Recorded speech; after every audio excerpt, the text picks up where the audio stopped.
हाँ आगे होगा। मोनोसेकेराइड कंप्लीट हो गया था। अब लिखो 2 नंबर पे ओलिगोसेकेराइड या डाइसेकेराइड।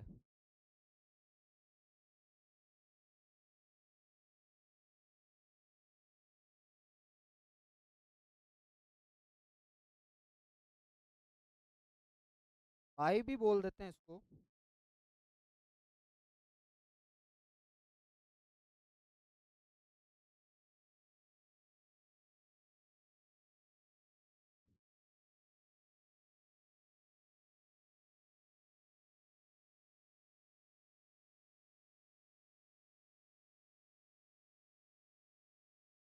3 3 एग्जाम्पल करेंगे सभी के।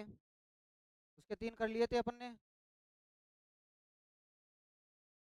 ग्लूकोज, फ्रक्टोज और इलेक्ट्रोज। ठीक है, इसके एग्जाम्पल देखिए। पहला एग्जाम्पल आपके पास में माल्टोज, करना नहीं, एक बार रुकिए। माल्टोज। दूसरा एग्जाम्पल जो है वो होगा आपका लेक्टोज। सारी चीजें यही समझो। और तीसरा एग्जाम्पल जो होगा वो क्या होगा इसका? सुक्रोज।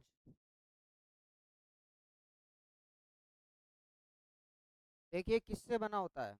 ग्लूको माल्टोज जो है वो किसका बना होता है? माल्टोज दो ग्लूकोज के अणु से बना होगा। पहली बात तो डाइसेक्राइड, डाई का मतलब क्या होता है? दो होता है। यानी इसमें शर्करा के कितने अणु हैं? दो अणु हैं। ठीक है। ये बना होगा ग्लूकोज के दो मोलिक्यूल से। समझ लोगे क्या इस तरीके से? Glucose plus glucose. समझ में आ जाएगा क्या? पूरा लिखूं? पूरा लिखूं क्या? समझ में आ जाएगा? ये ग्लूकोज के दो अणुओं से मिलकर बना होता है। लेक्टोज जो होता है, एक तो ग्लूकोज का मॉलिक्यूल होता है, एक ग्लेक्टोज होता है। ठीक है। एक ग्लूकोज प्लस एक ग्लेक्टोज। और ये वाला जो है, एक तो ग्लूकोज का मॉलिक्यूल होगा और एक होगा फ्रक्टोज का। सुक्रोज जो है, प्लस कर दो चाहिए आप इसको। ठीक है। उतारो इतना।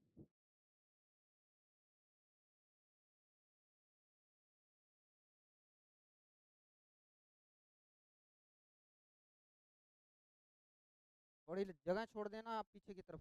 यहाँ।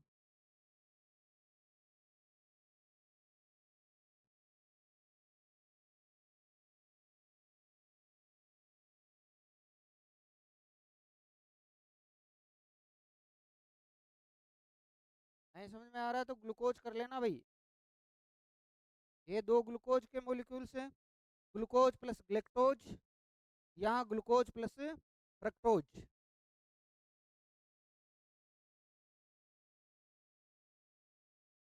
आगे देखो।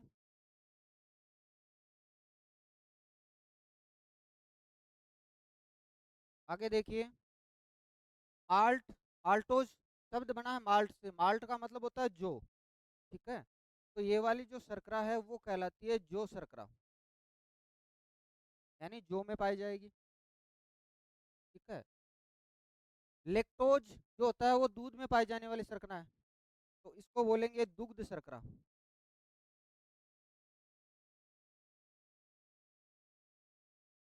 और सुक्रोज जो है वो चीनी, गन्ना वगैरह इनमें पाई जाती है। इक इक किसको बोलते हैं?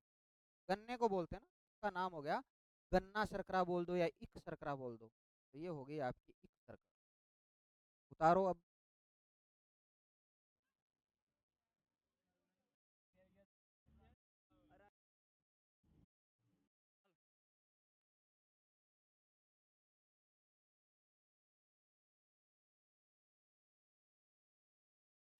चीनी में पाई जाती है।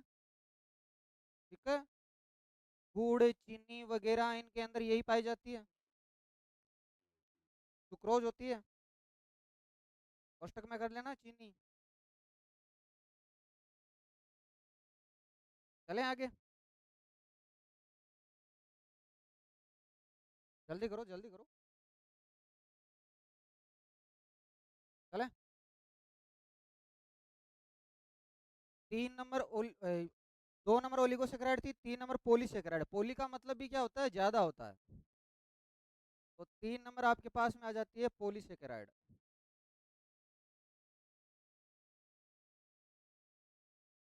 इसमें लिख लेना। यह 10 से अधिक, कम से कम 10 से अधिक शर्करा के अणु से या सैकराइड के अणु से निर्मित होती है। शर्करा के अणु से निर्मित होती है। वैसे तो 2 से अधिक कोई भी पॉलीसेक्राइड बोल देंगे, लेकिन ट्राइसेक्राइड, टेट्रासेक्राइड वैसे भी बोलते हैं।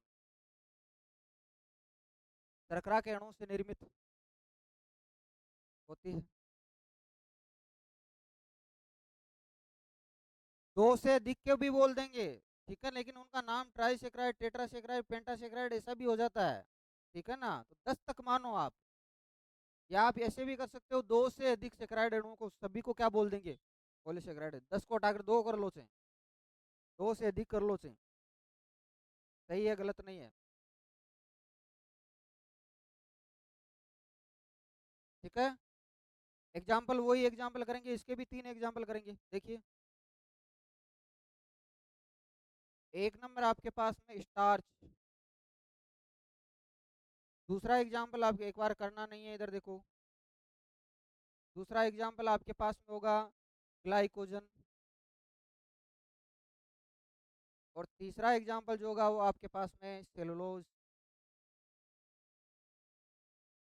सारे के सारा तीनों के तीनों किससे निर्मित होंगे, ग्लूकोज के अणुओं से निर्मित होंगे। कई ग्लूकोज के अणु आपस में जुड़कर किसका निर्माण करेंगे, इनका निर्माण करेंगे, स्टार्च का, ग्लाइकोजन का, सेलुलोज का, ठीक है।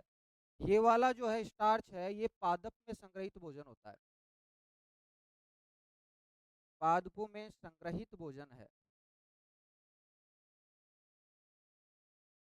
इसका परीक्षण होता है भाई, परीक्षण अपने है नहीं, करेंगे नहीं। ये है जंतुओं में संग्रहित भोजन। और सेलुलोज कहाँ पाया जाता है बताओ भाई।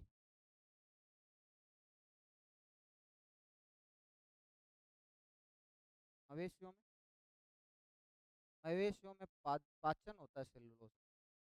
ये कोशिका पादप की कोशिका भित्ति जो होती है ना, उसमें पाया जाता है। जंतुओं में तो कोशिका भित्ति होती नहीं है, पादपों में कोशिका भित्ति होती है। तो पादप कोशिका भित्ति में, पादप की कोशिका भित्ति में।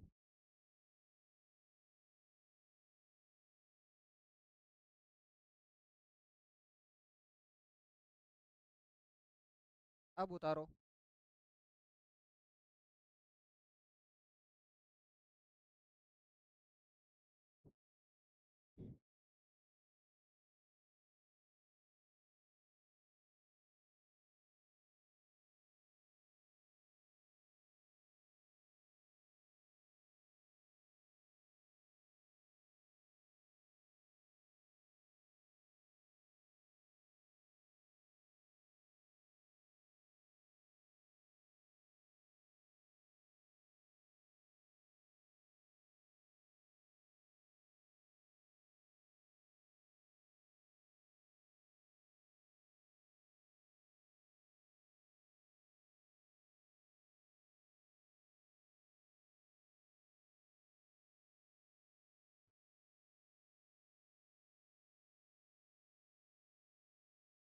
सारे पॉइंट एक जैसे ही करेंगे, वसा में भी ऐसा ही करेंगे, प्रोटीन में भी ऐसा ही करेंगे।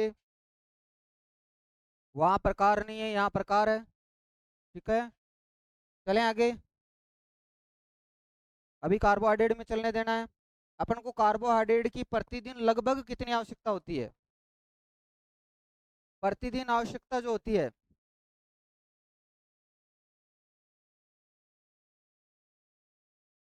प्रतिदिन आवश्यकता की बात अगर करें तो लगभग 550 ग्राम लगभग, ठीक है। कैलोरी मान की बात करें, इसका एकल कैलोरी मान कितना होता है। कैलोरी जानते हो क्या किसको बोलते हैं, भोजन की ऊर्जा का जो मात्रक मापा जाता है ना, वो कैलोरी में मापा जाता है। वैसे तो ऊर्जा का मात्रक जूल होता है, ठीक है, लेकिन भोजन की मापेंगे तो किस में मापेंगे, कैलोरी में, ठीक है। इसकी होती है 4.5 ग्राम पर कैलोरी, सॉरी 4.5 कैलोरी प्रति ग्राम।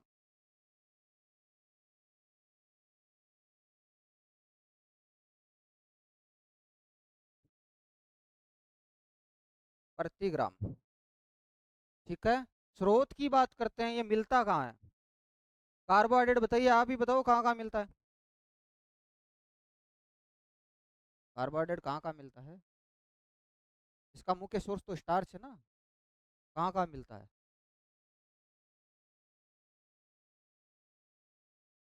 अनाज हो गया, गेहूं वगैरह, आपके ये जो आलू हो गया, इन सभी के अंदर क्या है? अनाज के अंदर आ जाता है, गेहूं वगैरह तो सारे अनाज में ही आ जाते हैं। बहुत सारे हैं, उतार दो।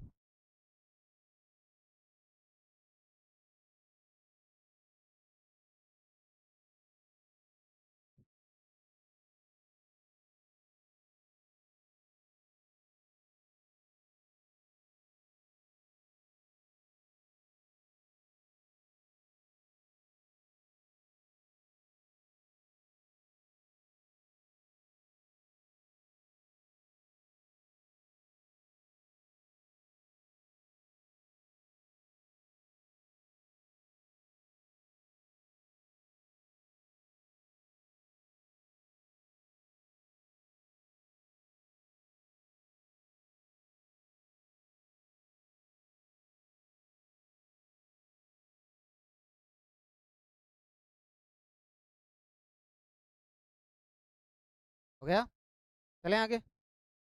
2 नंबर वसा।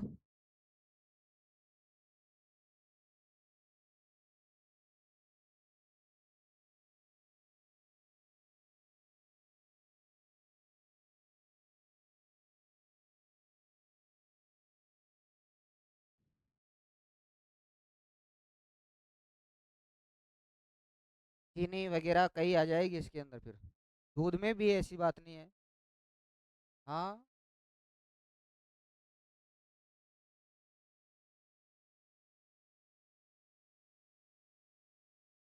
शर्करा नहीं है क्या? शर्करा कार्बोहाइड्रेट, शर्करा ही तो है। चलें आगे। 2 नंबर पे वसा। कार्बोहाइड्रेट कंप्लीट है आपका। वसा निर्मित किससे होता है? वही, पहले वही, जैसे कार्बोहाइड्रेट में किया था वैसा का वैसा ही चलेंगे। निर्माण किससे होता है? वही, कार्बन, हाइड्रोजन और ऑक्सीजन से। वसा कई प्रकार की होती है, संख्या अलग अलग होगी। निर्माण कर लो सिर्फ कार्बन, हाइड्रोजन, ऑक्सीजन। जल में घुलती है क्या ये वसा? तो लिख दो, ये जल में कार्बन, हाइड्रोजन, ऑक्सीजन, इतना तो हो ही गया, से निर्मित। यह जल में अघुलनशील होती है।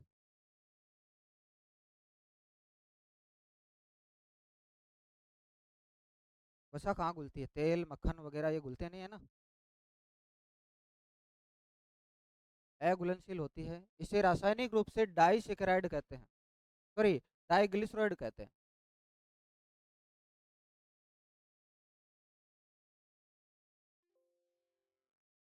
इसे रासायनिक रूप से डाइग्लिसराइड कहते हैं।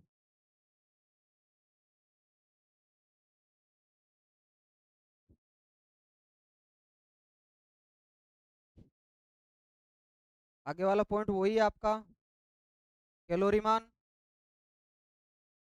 जैसा कार्बोहाइड्रेट में किया था वही। आगे वाला पॉइंट वही, कैलोरी मान। कैलोरी मान इसका होगा लगभग 9.45 केजी कैलोरी प्रति ग्राम। कैलोरी मान बराबर, लगभग करना भाई, औसतन।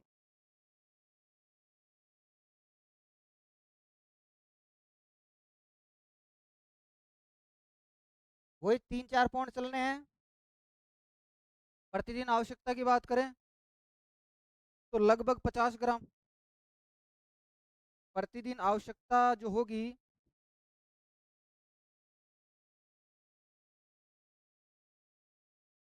लगभग की बात करेंगे 50 ग्राम लगभग।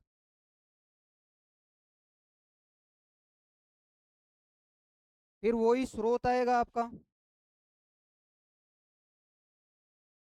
स्रोत का मतलब सोर्स, कहाँ से प्राप्त कर रहे हो आप।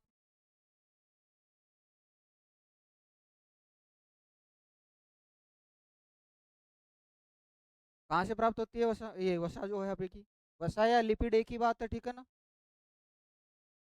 लिखो वसा, जो घी, मक्खन, तेल। हाँ,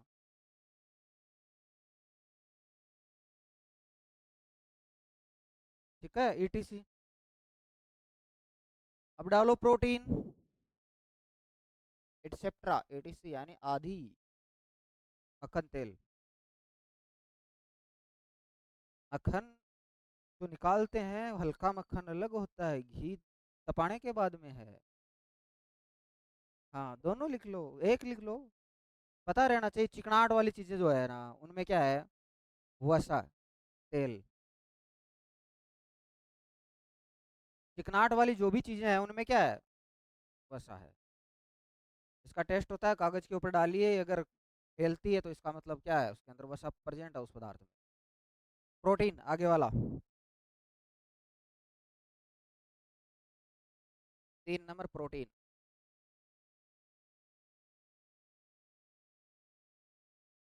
किससे निर्मित होती है, पहली वही बात करेंगे। यहाँ देखिए, कार्बन है ही है, हाइड्रोजन है ही है, ऑक्सीजन है ही है, लेकिन एक चीज और आ गई, क्या, नाइट्रोजन। है, तो लिख दो CHON से निर्मित।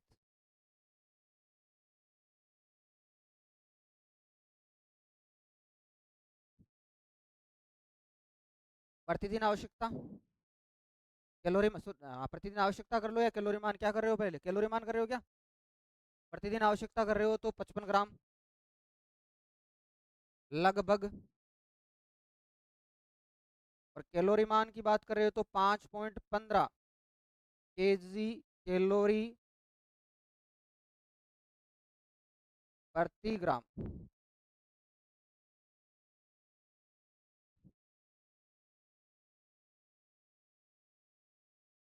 ये प्रतिदिन आवश्यकता है, लगभग इतनी प्रोटीन की आवश्यकता होती है, लगभग। भिन्न भिन्न होती है वैसे तो, लेकिन अपना औसतन देखते हैं। यहाँ से इंपोर्टेंट क्वेश्चन इसका बनेगा, देखो।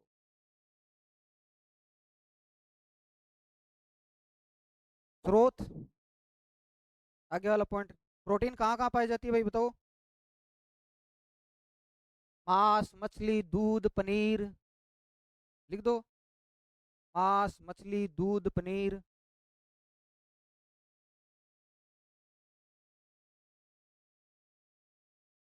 पनीर।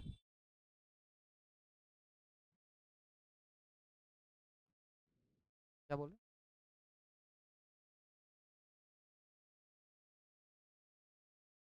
पालक की अगर बात आती है तो पालक में विटामिन के बहुत बढ़िया मात्रा में होता है। पत्तेदार सब्जियों के अंदर विटामिन के पाया जाता है। पत्तेदार सब्जी वो करवाऊंगा मैं अभी आगे, छोड़ो अब, अभी यहाँ नहीं करना, एक एक चीज करवाऊंगा। ठीक है। अब देखो पाचन की बात करते हैं ना, थोड़ा सा इधर आओ। प्रोटीन का पाचन जो है वो स्टार्ट कहाँ से होगा भाई, अमाशय में हो जाता है ना। आपके पास में प्रोटीन थी, उसका पाचन पेप्सिन एंजाइम के द्वारा अमाशय में हो जाना स्टार्ट हो जाएगा। वो इसको प्रोटियोजेज में बदल देगा।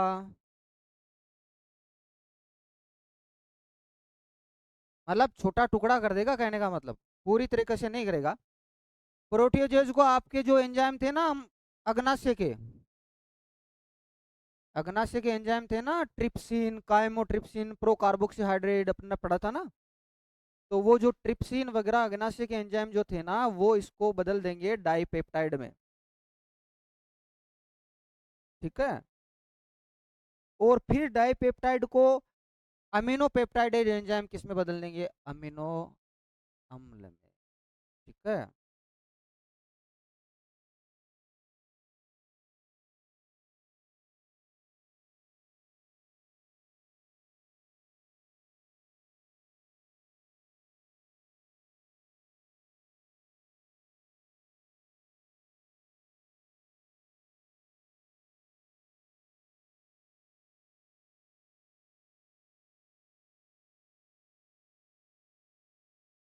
उतार लो। डाईपेप्टाइड भी हो सकता है, यहाँ पॉलीपेप्टाइड भी हो सकता है भाई।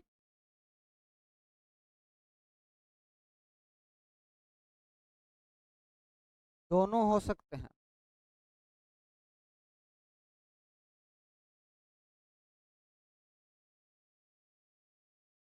इस प्रकार से पाचन होगा। ये एंजाइम है, प्रोटीन है, प्रोटीन का पाचन पेप्सिन करेगा अमाशय में पहले, प्रोटियोजेज में बदल देगा। हाँ। और फिर ट्रिप्सिन और दो एंजाइम इसके साथ में और भी होते हैं, वो इसको पॉलीपेप्टाइड या डाईपेप्टाइड में बदलेंगे। और फिर अमीनोपेप्टाइड एंजाइम या डाईपेप्टाइड एंजाइम इसको किस में बदल देंगे? अमीनो एसिड में बदल देंगे। इसका मतलब जाहिर सी बात है कि प्रोटीन किससे बनी होती है? अमीनो अम्ल से बनी होती है।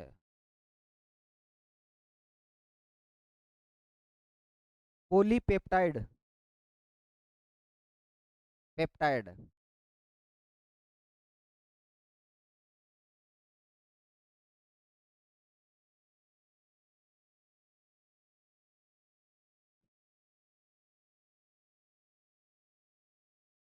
अमीनो अम्ल। ये लाइन लिखवा ही देता हूँ मैं, लिख ही लो, इम्पोर्टेंट भी है। एक नोट के अंदर एक बात लिख लो।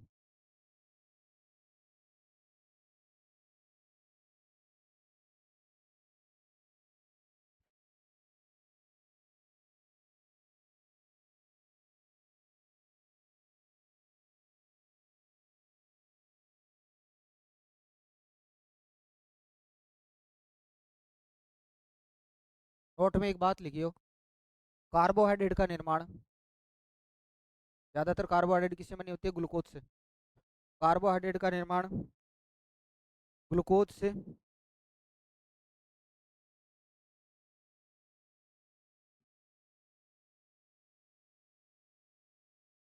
कोमा, वसा का निर्माण वसीय अम्ल व ग्लिसरॉइड से। वसीय अम्ल व ग्लिसरॉइड से।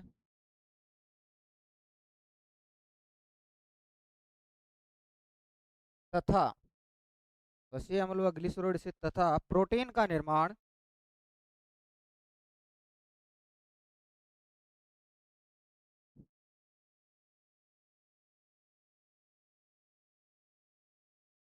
प्रोटीन का निर्माण अमीनो अम्ल से होता है। बस तीनों खत्म।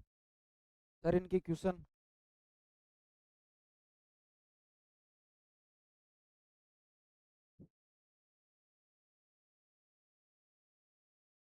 प्रोटीन का निर्माण अमीनो अम्ल से होता है, जो जिससे बना है ना उसी में टूटेगा लास्ट में। ठीक है, जैसे ये दीवार है, मान लो ईंटों की बनी है, तोड़ेंगे तो ईंटें ईंटें निकलेगी ना। वही वाली कहानी है। सेम वही कहानी है। अब डालिए आप विटामिन।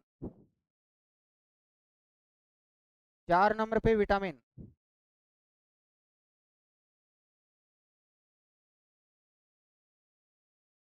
देखिए, इनका पाचन तो होता नहीं है,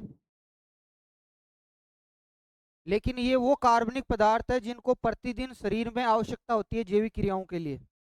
तो आप लिखिए, वो कार्बनिक पदार्थ जिनको जैविक क्रियाओं के लिए शरीर की जैविक क्रियाओं के लिए प्रतिदिन आवश्यकता होती है।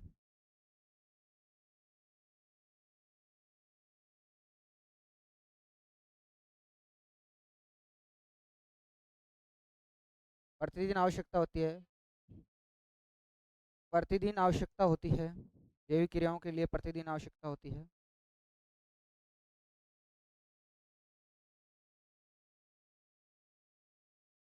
विटामिन शब्द जो है वो किसने दिया था? फंक ने दिया था।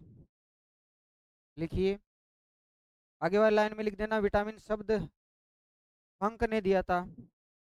और विटामिन सिद्धांत जो है हॉकिंग्स ने दिया था। विटामिन शब्द फंक ने, और सिद्धांत की बात करते हो तो हॉकिंग्स ने दिया था।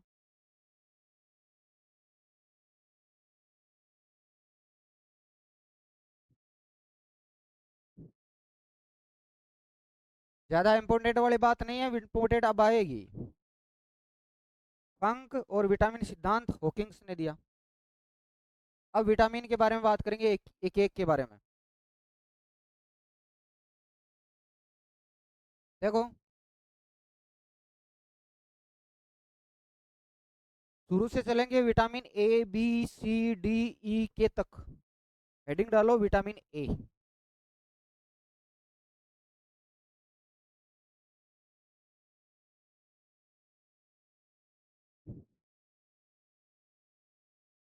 4 पॉइंट पढ़ेंगे इनमें भी।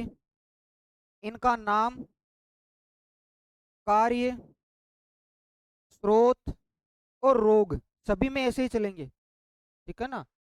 तो पहले विटामिन ए की अगर बात कर रहे हो, तो इसका साइंटिफिक नेम जो होता है वो रेटिनोल होता है। रासायनिक नाम इसका क्या है? रासायनिक नाम जो होगा वो रेटिनोल है।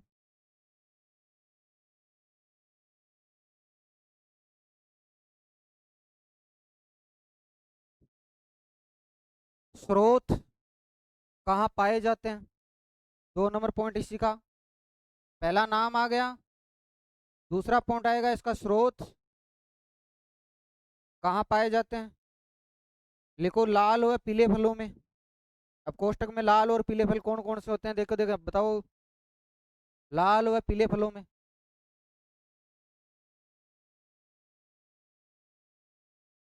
लाल और पीले फलों में कोष्टक में करो आप।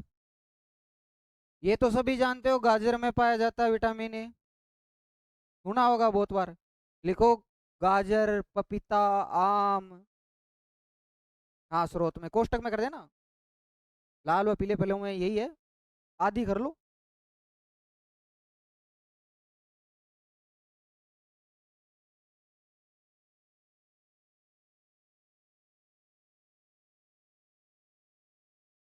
देखो सुनना, इसका कार्य करो। कार्य में पहले पहले हेडिंग डाल के छोड़ दो, कार्य अब समझिए।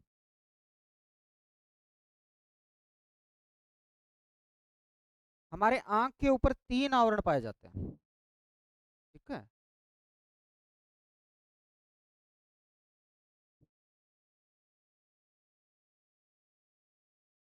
ये जो लास्ट वाला, इधर भी ऐसा ही है। ये जो लास्ट वाला आवरण है ना, इसको दृष्टि पटल बोला जाता है। रेटिना, ये तो नाम सुना ही होगा। दृष्टि पटल नहीं सुना? हिंदी में नाम दृष्टि पटल है। वैसे इसको, आप रेटिना पढ़ा है आपने, वैसे हिंदी में इसको दृष्टि पटल बोलेंगे। ठीक है। प्रतिबिंब जो बनता है वो आंख के इस दृष्टि पटल, इस रेटिना वाले भाग पे ही बनता है।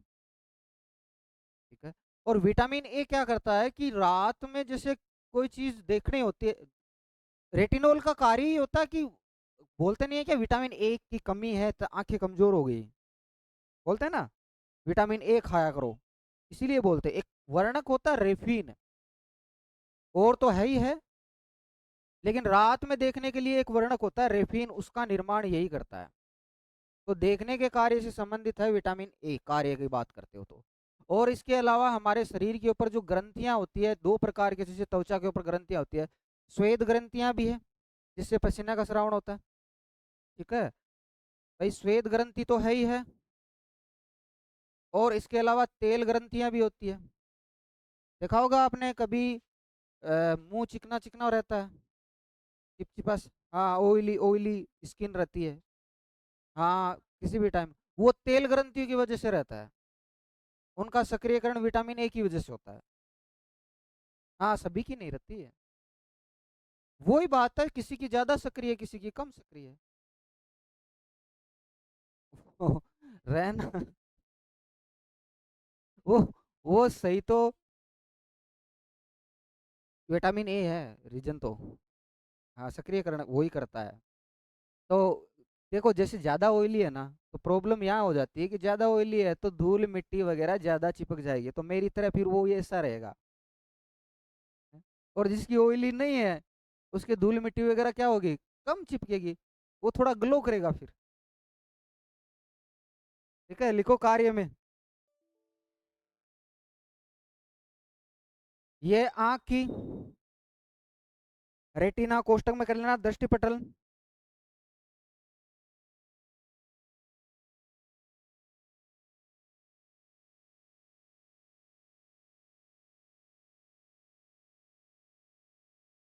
मैं रात को देखने योग्य यौगिक रेफिन का निर्माण करता है। रात योग्य यौगिक रेफिन का निर्माण करता है। मतलब देखने से संबंधित है, कुल मिला के इतना ध्यान में रखो। ओके। कोमा यौगिक रेफिन का निर्माण करता है, देखने से संबंधित है, इतना ध्यान में रखिए ही।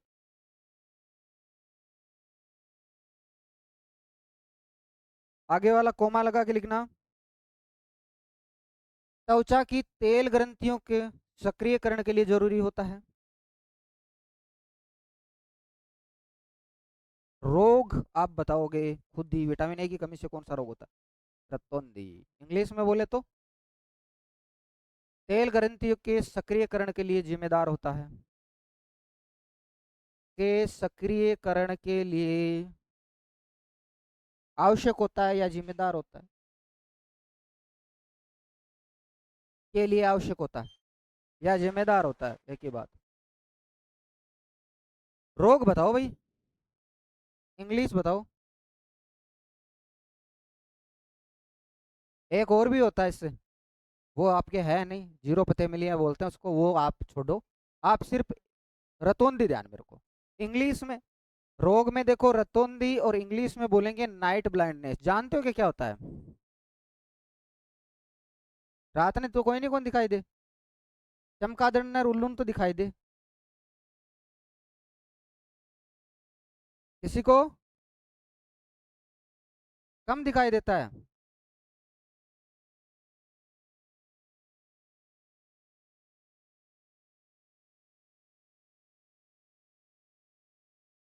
रतौंधी बोलेंगे, आपकी भाषा में आप जानते हो, शेखावटी क्षेत्र से हो, मारवाड़ से या शेखावटी क्षेत्र से हो। आना सीसी रातिनो जिसको बोलते हैं ना, रातिनो, वो यानी शाम का जब थोड़ा थोड़ा अंधेरो जाए ना, सूरज डूबा सो जाए उग्यो, ये टाइम में लापालोप हो जाए। रात में तो वैसे ही नहीं दिखाई देगा, रात को तो अपन को, रात को तो वैसे ही दिखाई नहीं देता।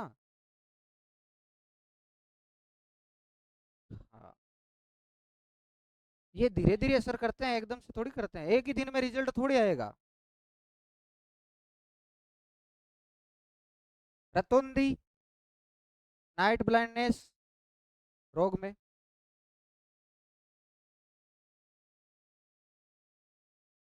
विटामिन बी को अभी यहाँ नहीं करेंगे, विटामिन बी बड़ा कॉम्प्लेक्स कॉम्प्लेक्स है, पूरा ग्रुप है।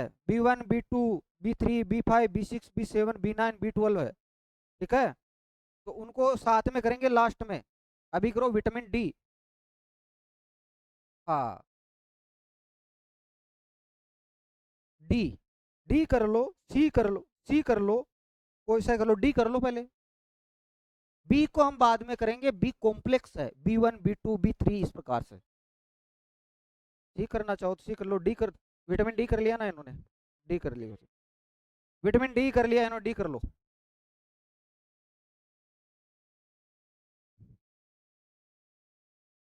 अरे डी कर रखा है इन्होंने, आगे सारे नोट डी कर लो। रासायनिक नाम कोलिकैल्सिफेरॉल बोलते हैं इसको।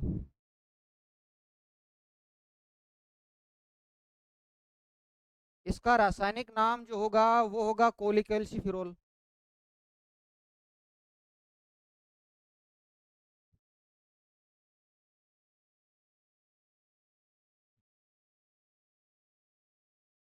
और भी नाम है देखो इसके, फिरोल।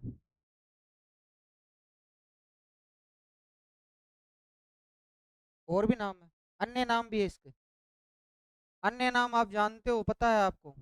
ऐसा विटामिन जो धूप से प्राप्त होता है ना, तो इसका दूसरा नाम हो जाएगा धूप सेवन विटामिन।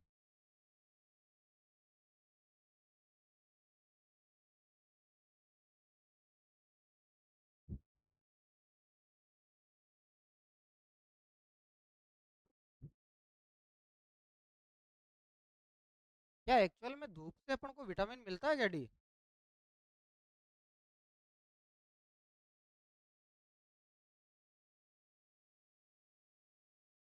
वो विटामिन डी की वजह से होता है, कैल्शियम विटामिन डी की वजह से। एक्चुअल में देखो क्या होता है, ये विटामिन जो है वो हमारी स्किन के ऊपर प्रो कोलिकेल्सिफेरॉल के रूप में होता है। और कल मैंने बताया था जहां प्रो या लास्ट में नोजन लगा हो, इसका मतलब वो निष्क्रिय है, ये सक्रिय होगा। धूप की वजह से ये किस में कन्वर्ट हो जाता है?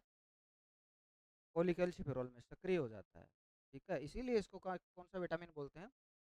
धूप से विटामिन। दूसरा पॉइंट कौन सा है आपका? स्रोत।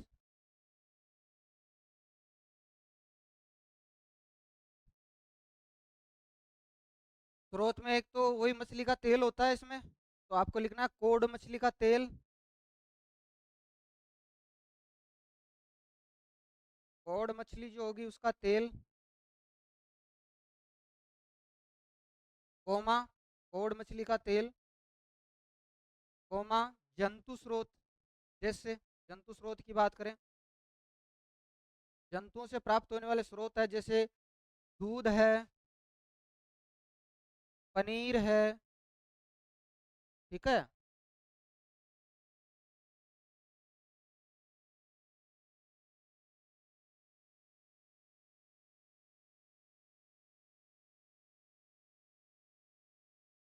अपन को बात वो करनी है जहां अमाउंट जिसमें ज्यादा होती है। है? जैसे कि अभी अपन बात करें कि जो अपनी इमली होती है, कौन सा अम्ल पाया जाता है? टार्टिक अम्ल पाया जाता है ना। और नींबू में सिट्रिक अम्ल। खट्टे तो दोनों ही होते हैं लगभग, है ना। लेकिन अमाउंट किसकी ज्यादा है, बात उसकी चलेगी। ठीक है, ज्यादा अमाउंट है उसकी बात चलेगी। स्रोत के बाद में कौन सा है आपका पॉइंट? कार्य। लिखो।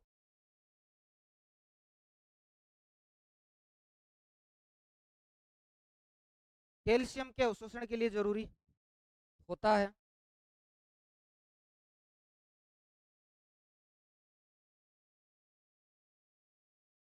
यह कैल्शियम के अवशोषण के लिए जरूरी होता है।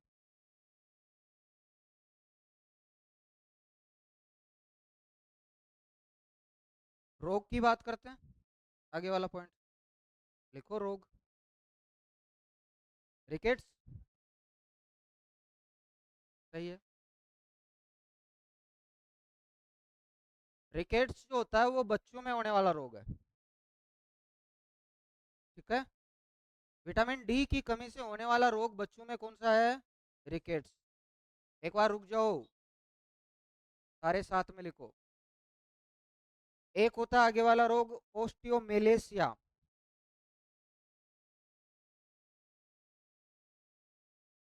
ओस्टियोमेलेसिया ये युवावस्था में होने वाला रोग है, वयस्क अवस्था में।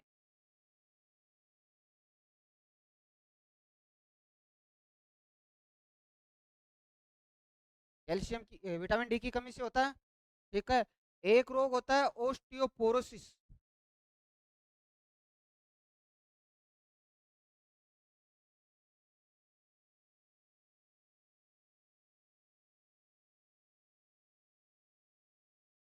समझिए, देखिए इसको, इधर देखना।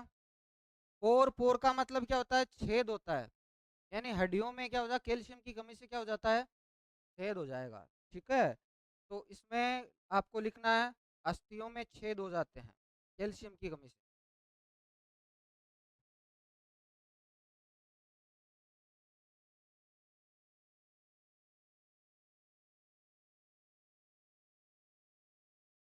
छिद्र हो जाते हैं। अब उतारो।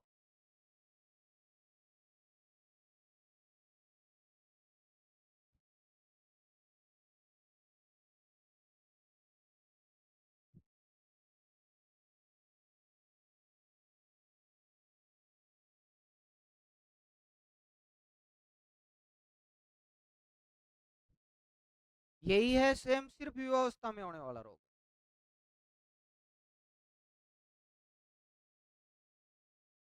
हड्डियां कमजोर हो जाती है।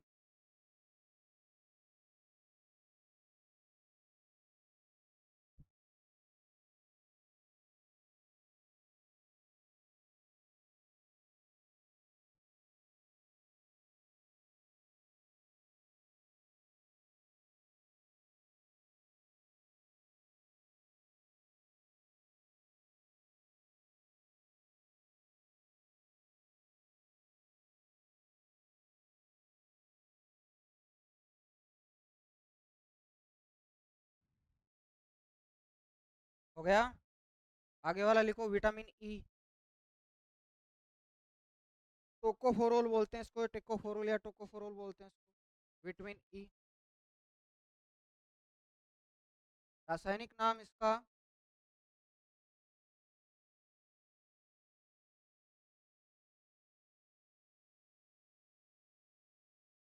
एक सेकंड है, इधर देखना, बाद में करना। अन्य नाम देखिए इसका, इनके अन्य नाम जो है इसके, वो देखिए।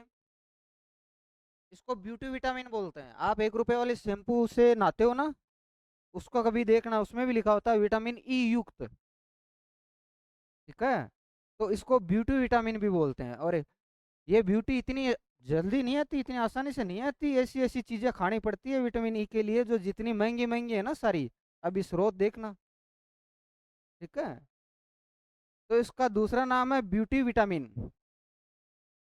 एक और भी, प्रतिबांझपन विटामिन बोलते हैं इसको। अगर इस विटामिन ई की कमी है तो व्यक्ति बांझ रहेगा, तो इसको प्रतिबांझपन विटामिन भी बोलते हैं। एंटीऑक्सीडेंट विटामिन भी बोलते हैं, प्रतिबांझपन विटामिन। और एंटीऑक्सीडेंट विटामिन भी बोलते हैं।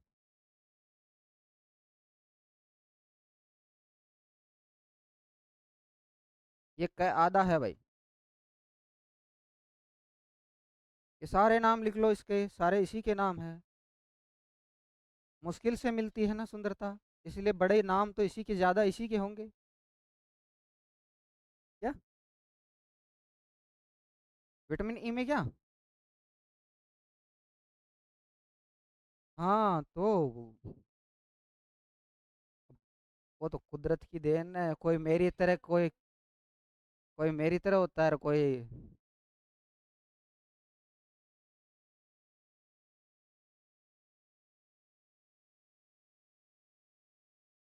एंटीऑक्सीडेंट।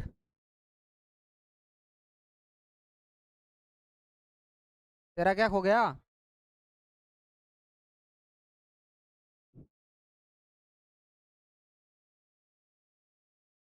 दूसरा पॉइंट वही है आपका, एंटीऑक्सीडेंट। क्या आधा है, ध्यान में रखना।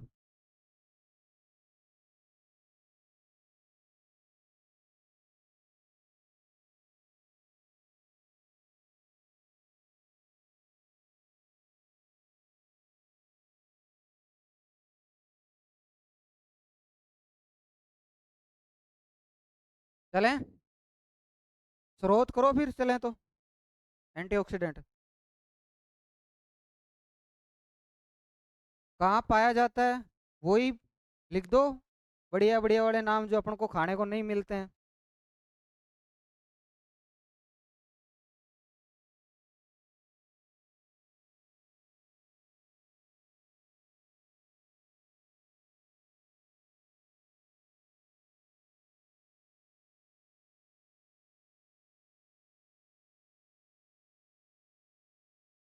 जितनी भी महंगी चीजें हैं, अखरोट भी कर लो, इसको बेचारे को क्यों छोड़ रहे हो?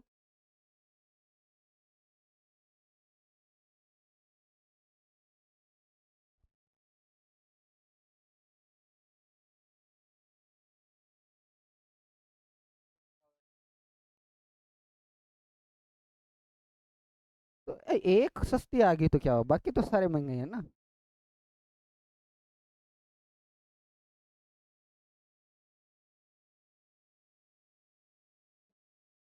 रोग लिख लो।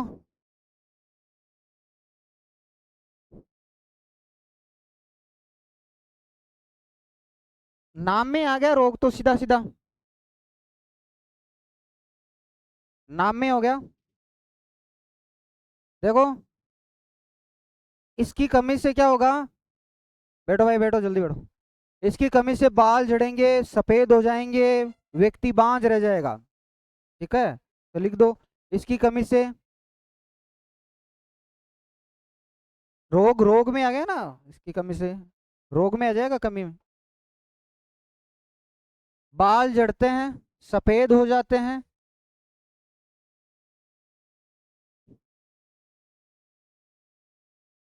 बाल झड़ते हैं, कोमा सफेद हो जाते हैं, तथा व्यक्ति बांझ हो जाता है।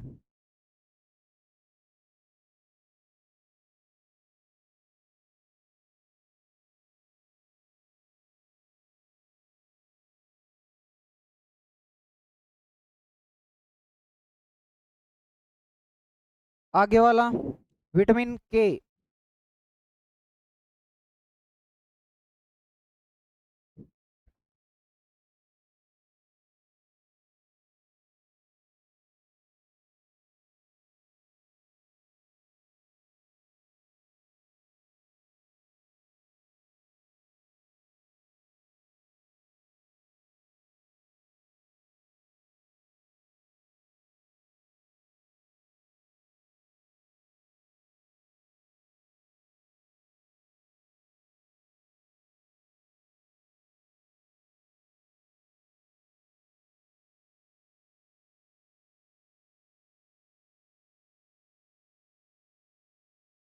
चलते हैं आगे।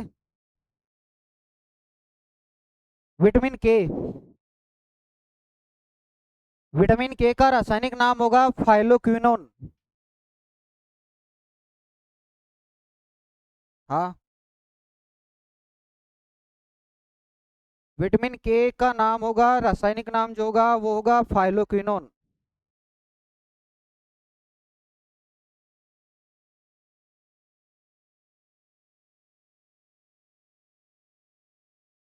अन्य नाम की बात करते हो तो इसका अन्य अन्य नाम होगा, आपने सुना होगा विटामिन के की वजह से रक्त का थक्का नहीं जमता। ठीक है, तो इसका अन्य नाम है प्रतिरक्त स्त्राव विटामिन।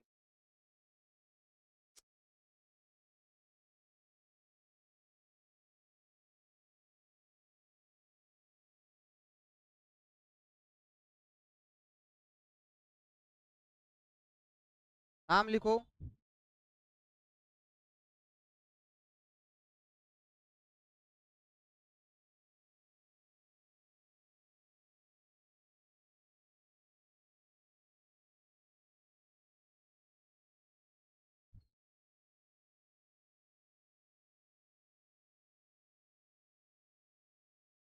स्रोत,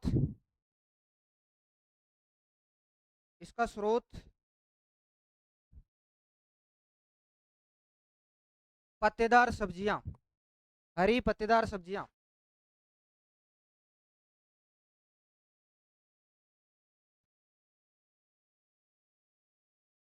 जैसे कि एग्जाम्पल के लिए पालक, गोभी।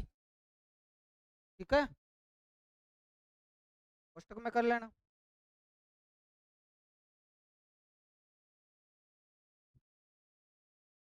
रोग, इसकी कमी से रक्त का थक्का नहीं जमता। हम्म,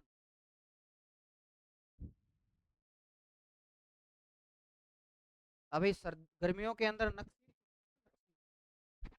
की कमी में भी छूट सका है। ठीक है, नाक से खून रक्त आता है ना, आंतरिक तक से इस तरह। हाँ, नाक बहेगा, थक्का जमता तो वहीं रुक जाता। रक्त आ रहा है, जमता तो वहीं रुक जाता। नहीं रुक रहा, इसका मतलब क्या है? लिख सकते हो नक्सीर का छूटना।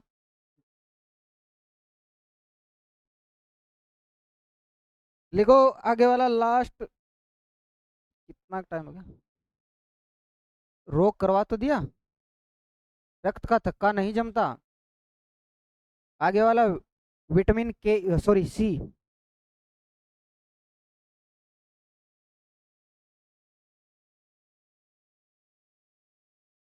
विटामिन सी को बोलेंगे एस्कोर्बिक अम्ल, रासायनिक नाम।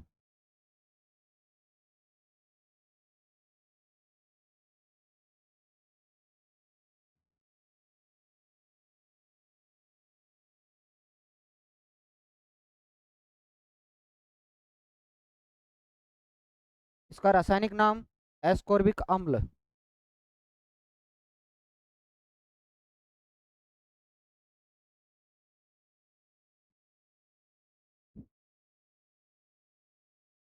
स्रोत जानते हो शायद। विटामिन सी कहाँ पाया जाता है? कौन से फलों में? लिखो खट्टे फलों में। स्रोत खट्टे फलों में। खट्टे फल जानते हो कौन कौन से होते हैं? सबसे ज्यादा खट्टा फल कौन सा होता है?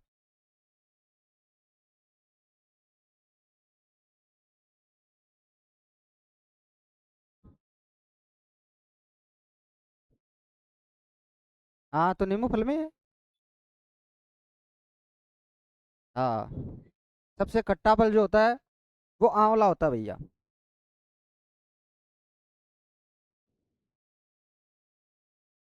कार्य लिखो या फिर सीधा रोग कर दो।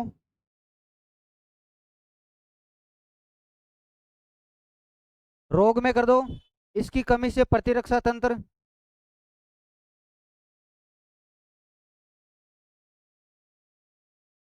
कमजोर हो जाता है। एक रोग आप शायद जानते हो।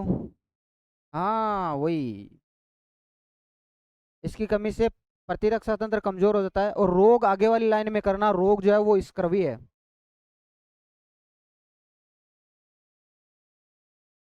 रोग जो होगा वो कौन सा है? स्क्रवी। जानते हो क्या क्या होता है स्क्रवी? एक पायरिया होता है, एक स्क्रवी होता है, दोनों मुंह के रोग है। मुंह के रोग है, मुख के। स्क्रवी में रोग में क्या होता है कि रक्त निकलता है, खून आवा है जबड़ा सो। और पायरिया रोग जो होता है वो क्या होता है, एक दो के होगा भी यहाँ पे, मुंह में बदबू आती रहती है, चाहे कितनी ही कोलगेट कर लो। पायरिया रोग होता है वो। नहीं नहीं, वो अलग है। वो प्रोटोजोआ के द्वारा होने वाला रोग है पायरिया। ये अलग है। ठीक है। इसमें मुंह में बदबू आती ही आती है, चाहे कुछ भी कर ले वो कम नहीं होगी। इसका एक ही इलाज है। एक